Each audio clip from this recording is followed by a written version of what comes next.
la période du Nouveau Testament, le Seigneur Jésus est venu pour apporter le témoignage du Père. Le Saint-Esprit est venu pour rendre témoignage à Christ. Et l'Église maintient le témoignage de Jésus-Christ par la puissance du Saint-Esprit.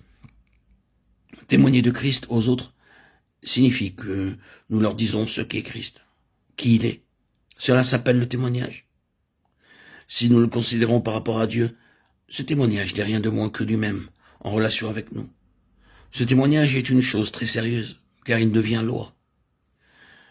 Il nous incombe de ne pas pécher contre ce témoignage, car toutes les fois où nous le faisons, Dieu ne fermera pas les yeux sur nos actes. Nous devons admettre que ce témoignage-là est une chose immense. Il est à remarquer que le témoignage auquel nous nous référons ici est différent de celui qui est communément appelé donner son témoignage. La caractéristique de ce témoignage, c'est que par lui, Dieu manifeste sa personne. Par ce témoignage, il nous déclare lui-même quel Dieu vivant il est. Il vient vers l'homme en apportant le témoignage de ce qu'il est lui-même, dans sa nature et dans sa personne. Nous devons confesser que ce témoignage est l'expression d'une réalité spirituelle fondamentale.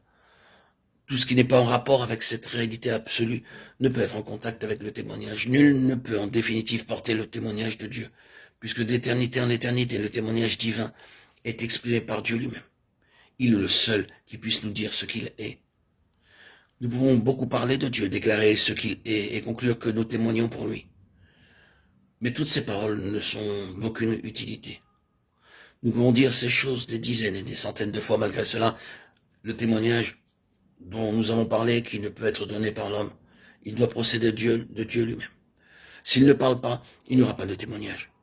Comprenons bien l'importance de ces choses. Si Dieu ne décide pas de dire ce qu'il est, qui peut témoigner à sa place?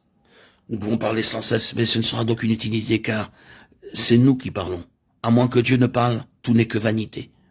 Pour illustrer ce fait, supposons que nous devions témoigner en faveur de quelqu'un devant une cour de justice. De quelle valeur seront nos paroles si, malgré notre éloquence, la personne concernée garde le silence et n'exprime rien du tout?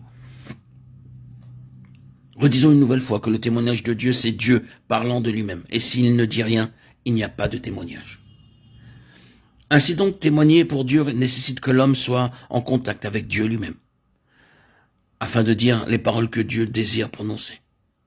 Ce n'est qu'après que Dieu se soit révélé et fait connaître à lui qu'un homme peut en parler. Ce n'est que lorsqu'il a été en contact avec cette réalité absolue qu'il peut ouvrir sa bouche et témoigner pour Dieu. S'il n'en est pas ainsi, il n'a pas de parole et en conséquence, pas de témoignage à donner. Je peux divulguer autour de moi les commandements, les statuts, les ordonnances ou la parole de Dieu, mais concernant le témoignage, c'est une autre affaire. Ce qui procède de l'homme, ce sont des commandements, des statuts, des ordonnances et préceptes, mais le témoignage demeure en Dieu. Ces différents aspects sont extérieurs, tandis que le témoignage est l'absolue réalité, demeurant en Dieu. Il est donc nécessaire que Christ vienne de Dieu, apporter le témoignage de Dieu. De même, c'est le Saint-Esprit procédant de Christ qui apporte le témoignage de Christ. Ainsi, celui qui connaît Christ et le Saint-Esprit peut manifester le témoignage de Dieu et de son Christ.